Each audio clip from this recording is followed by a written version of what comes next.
Assalamualaikum warahmatullahi wabarakatuh. Saya Siva Maulidia Hanafi dari kelompok 5 akan mempresentasikan tentang kerangka berpikir.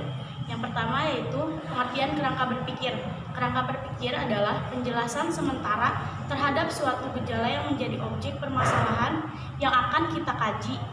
Kerangka berpikir disusun berdasarkan pada tinjauan pustaka dan hasil penelitian yang relevan atau terkait. Kerangka berpikir ini sebagai argumentasi kita dalam merumuskan hipotesis. Dalam merumuskan suatu hipotesis, argumentasi kerangka berpikir menerapkan logika dedukatif untuk metode kuantitatif dengan menggunakan pengetahuan ilmiah sebagai premis-premis dasarnya. Menurut Surya Sumantri mengemukakan bahwa seorang peneliti harus menguasai teori-teori ilmiah yang dijadikan sebagai dasar untuk menyusun kerangka pemikiran yang membuahkan hipotesis. Kerangka berpikir ialah penjelasan sementara terhadap gejala yang menjadi objek permasalahan. Yang kedua yaitu syarat-syarat dalam menyusun narasi kerangka berpikir. Yang pertama, menentukan variabel yang lebih detail. Yang kedua, membaca buku-buku hasil penelitian. Yang ketiga, deskripsikan teori serta hasil penelitian. Yang keempat, menganalisis teori dan juga hasil penelitian secara kritis. Lalu yang ketiga, kerangka berpikir yang saya buat dengan judul yang saya buat yaitu kerangka berpikirnya hasil pengamatan yang dilakukan di TK Negeri Meksiko Kota Bogor menunjukkan bahwa perilaku anak masih belum dapat bekerja dalam kelompok, masih enggan bermain bersama, serta masih belum dapat menunjukkan sikap peduli terhadap teman. Hasil pengamatan menyimpulkan bahwa anak-anak kelompok B di TK Meksiko Bogor masih kesulitan dalam bekerja sama. Kemampuan bekerja sama untuk anak usia dini dapat menumbuhkan rasa kebersamaan, melatih anak untuk terbiasa berkomunikasi di dalam kelompok, menumbuhkan keaktifan anak, memunculkan semangat dalam diri anak, memacu anak untuk lebih berani mengungkapkan pendapatnya. Untuk itulah perlu adanya upaya untuk mengatasi permasalahan tersebut, khususnya untuk meningkatkan kemampuan kerjasama pada anak. Permainan estafet bola memiliki nilai-nilai untuk meningkatkan kerjasama yang tinggi. Selain itu, permainan estafet bola memberikan pengaruh yang besar terhadap perkembangan kejiwaan, sifat dan kehidupan sosial anak. Bismillahirrahmanirrahim. Saya sama Sabila akan memaparkan tentang kerangka berpikir dari penelitian saya dengan judul penelitian yaitu pengaruh metode pembelajaran pemberian reward stempel bintang terhadap motivasi belajar siswa di TK Al-Ikhlas.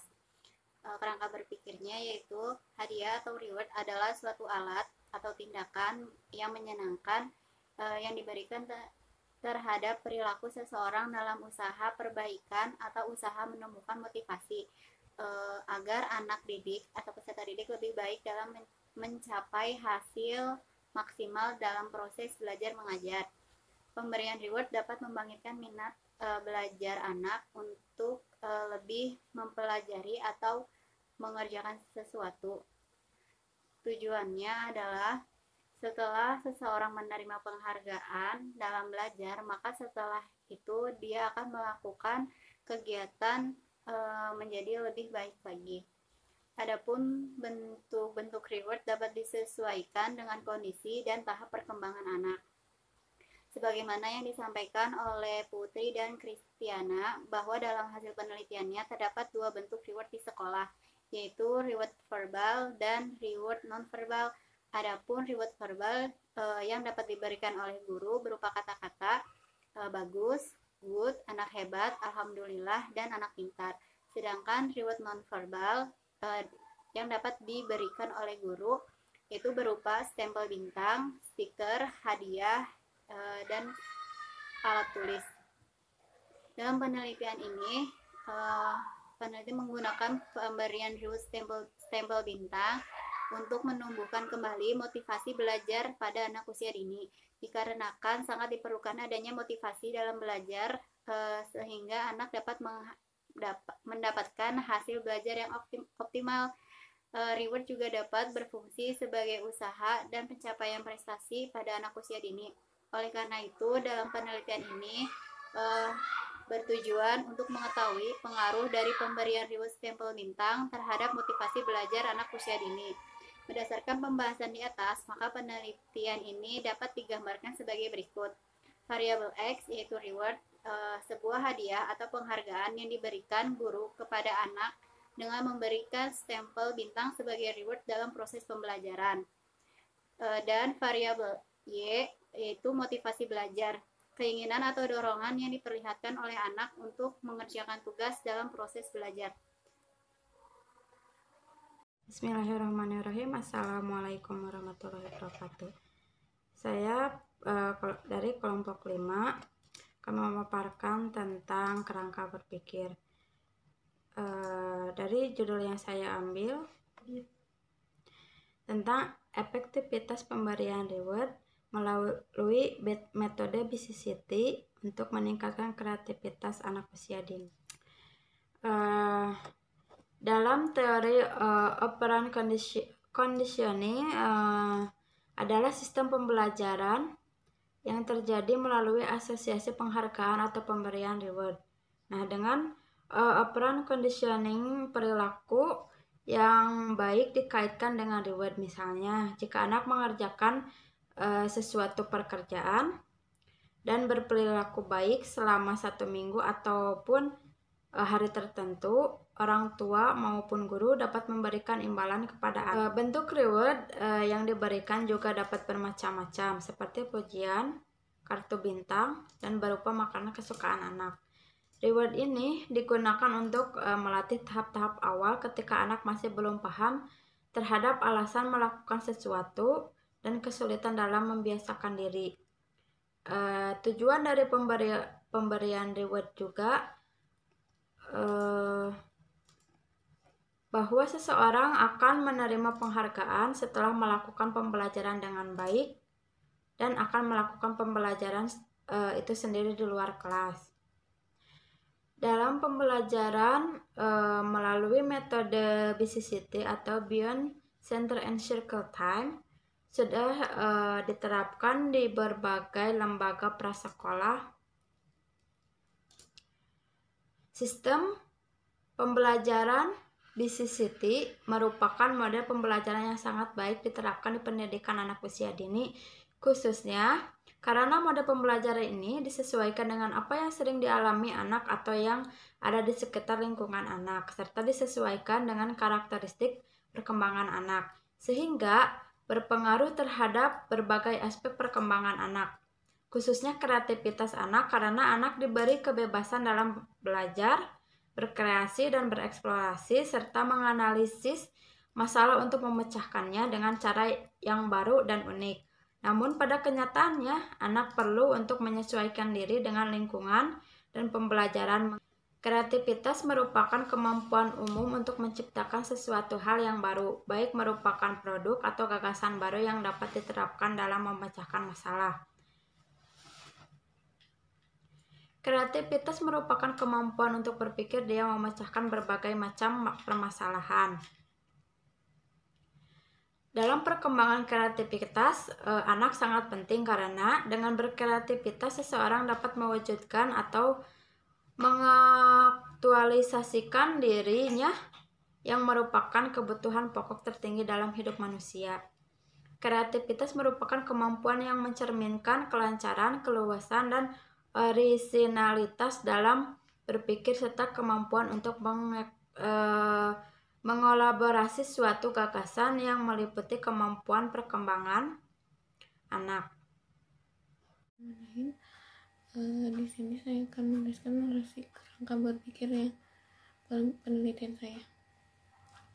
Menurut Sujono, motorik halus adalah aktivitas yang cukup melibatkan bagian kecil dan tubuh dan hanya dilakukan otot-otot kecil atau halus, seperti keahlian dalam menggunakan pergelangan tangan dan jari jemari yang benar.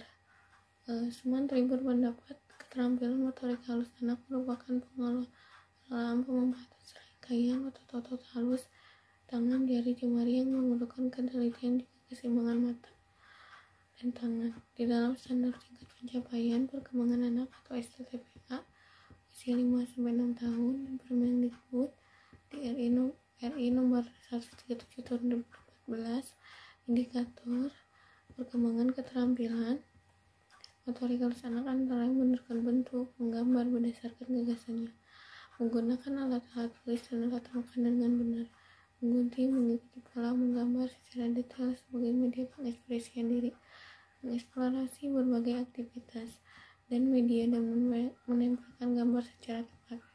Berdasarkan uraian di atas, secara skematis kerangka pemikiran dapat digambarkan, yakni yang pertama analisis korelasi untuk variabel x-nya ini membentuk binatang siput dari plastisin. Yang pertama menunjukkan kemampuan jari dan tangan dalam membentuk menggunakan plastisin, terampil dalam membuat berbagai bentuk plastisin, kerapihan pada hasil membentuk menggunakan plastisin, menambahkan bentuk lain pada bentuk yang dibuat. Untuk variabel y-nya itu keterampilan motorik halus. Yang pertama, kemampuan menggunakan jari tangan, keterampilan membuat bermacam-macam bentuk, kerapihan membuat bentuk, mengenal bentuk-bentuk yang dibuat. Sekian yang saya dapat sampaikan tentang kerangka berpikir yang penelitian yang saya ambil. Assalamualaikum warahmatullahi wabarakatuh. Perkenalkan, nama saya Siti Ulfa. Saya dari kelompok 5. Di sini akan menjelaskan mengenai kerangka berpikir yang saya buat dengan judul pengaruh metode bermain dengan media kartu angka bergambar terhadap perkembangan kognitif anak usia dini. Saya akan menjelaskan secara teori. Perkembangan kognitif adalah bagaimana anak mampu mencari tahu, berpikir dan mengeksplorasi sesuatu. Nah, terus untuk meningkatkan perkembangan kognitif tersebut, ada juga metode yang harus diterapkan. Salah satunya yaitu metode bermain, di mana anak dapat kreatif, inovatif, dan juga anak tidak jenuh ketika melaksanakan pembelajaran di kelas maupun di luar kelas.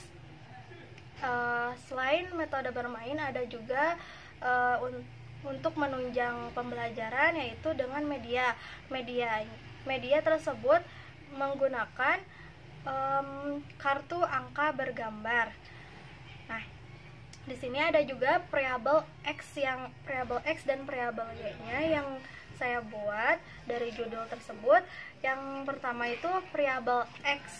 Di variabel x-nya itu metode bermain dengan media kartu angka bergambar. Yang pertama itu guru menyiapkan berbagai permainan yang contohnya seperti anak mencocokkan angka 1 dengan angka yang lainnya. Yang kedua, anak menebak warna. Yang ketiga itu anak menebak gambar yang ada di kartu angka tersebut. Yang keempat, anak mencocokkan, membedakan mana yang benda kecil dan benda besar. Selain itu, yang kedua itu ada variabel x. Variabel x-nya itu yaitu perkembangan kognitif.